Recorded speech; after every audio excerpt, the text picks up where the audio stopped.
A lot of people are puzzled by Stonehenge in England.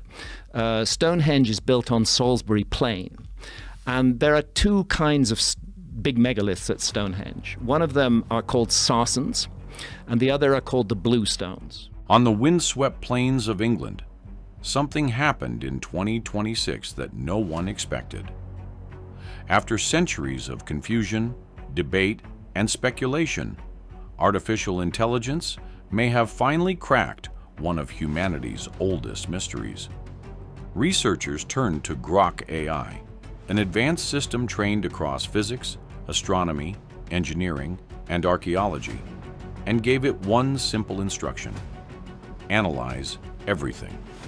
Pick anything, and we're talking about questions that it's never seen before. These are not on the internet, and Grok 4 is smarter than almost all graduate students in all disciplines simultaneously. What came back wasn't just a better explanation. It was a complete shift in perspective.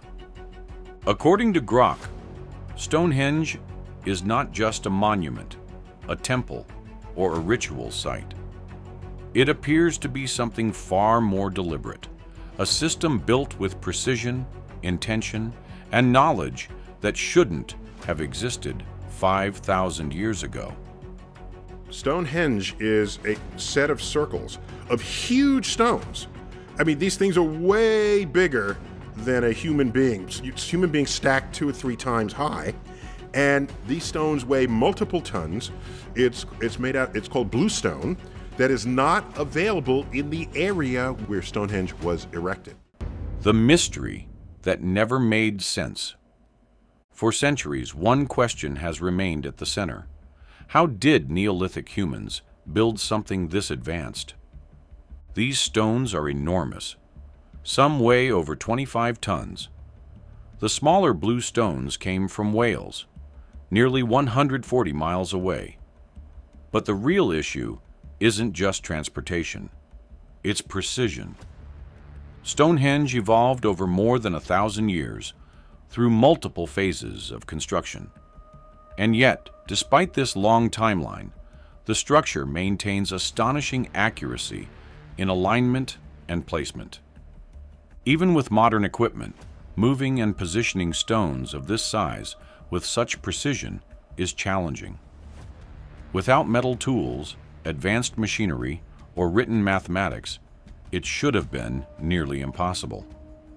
Traditional explanations rely on sheer effort, ropes, logs, determination. But that only accounts for labor, not precision. And precision builds something intentional. That's exactly what Grok began to uncover. The Aubrey holes and the hidden lunar code. Grok focused first on a detail most people overlook: the Aubrey holes.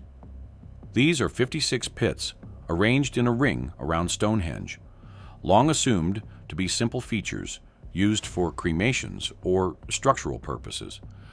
But the holes are not evenly spaced. Previously dismissed as human error, when Grok plotted the spacing, it formed a sinusoidal curve precisely matching the moon's 18.6-year nodal cycle. The movement of the moon encoded physically into the ground across nearly 2 decades. And there are exactly 56 holes. 3 lunar cycles, 18.6 multiplied by 3 gives 55.8. The Aubrey holes function as a long-term lunar calculator. The stones that manipulate sound. Grok then analyzed how the stones interact with their environment, specifically with sound. When simulations were run, the results were striking. Stonehenge produces infrasound, low-frequency vibrations between 95 and 120 Hz. These frequencies are below what we can consciously hear, but they affect the body directly. They can alter heart rate, influence brain activity, and trigger emotional or trance-like states. Grok identified specific locations inside the circle where these effects would be strongest, points where sound waves concentrate.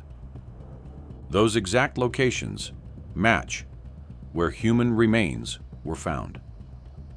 People were being positioned in places designed to maximize psychological and physiological impact. The musical stones from Wales. The smaller blue stones added another layer. For years, they puzzled researchers simply because of where they came from. Transporting them from Wales already seemed unnecessary. But Grock revealed a reason. When struck, each stone emits a clear tone. Analyzed together, those tones form a pentatonic scale, a musical system found across cultures worldwide. More importantly, these stones are positioned at key acoustic points within the structure, locations where they interact with the infrasound generated by the larger stones.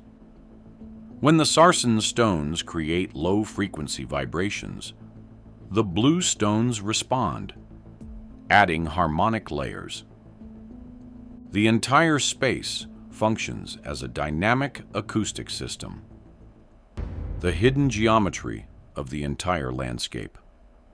Perhaps the most surprising discovery came when Grock expanded its scope beyond Stonehenge itself. Looking at the surrounding landscape, it found burial mounds, pathways, earthworks, and other structures, all connected through geometric relationships.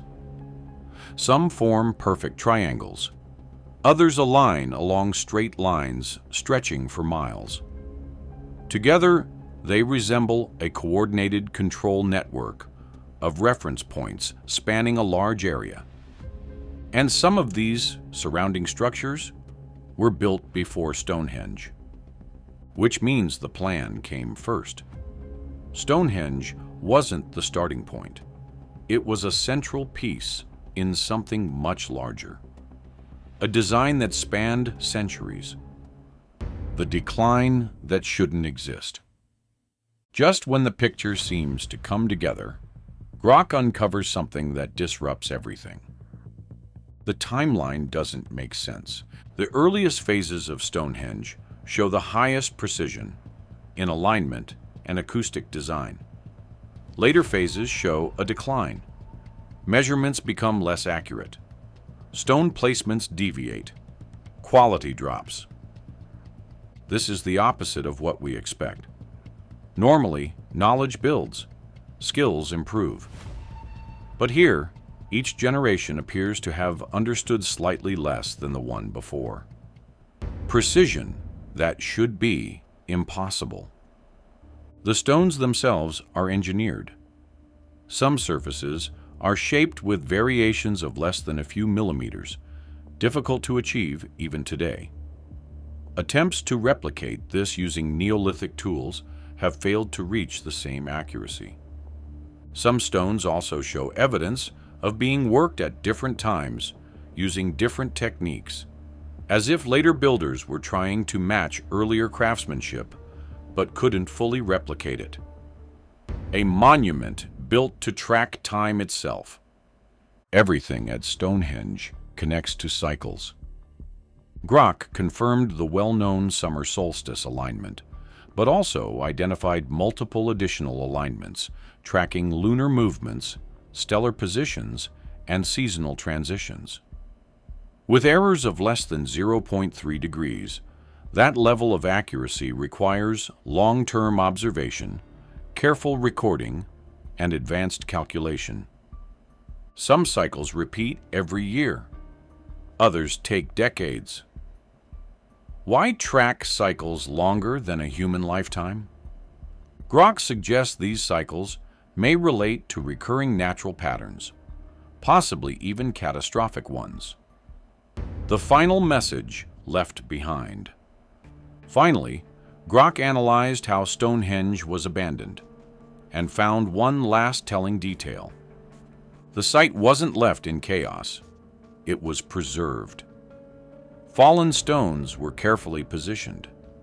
Certain areas were protected from erosion.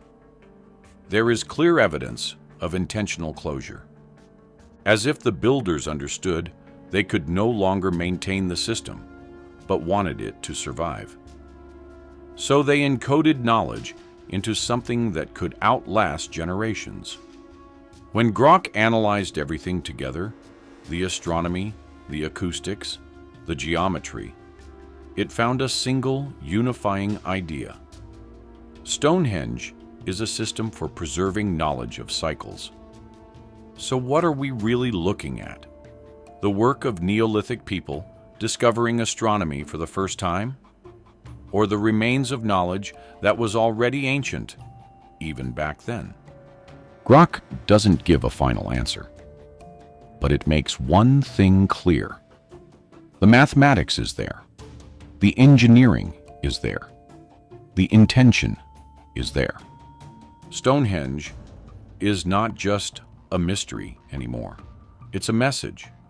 And the real question is, are we finally ready to understand it?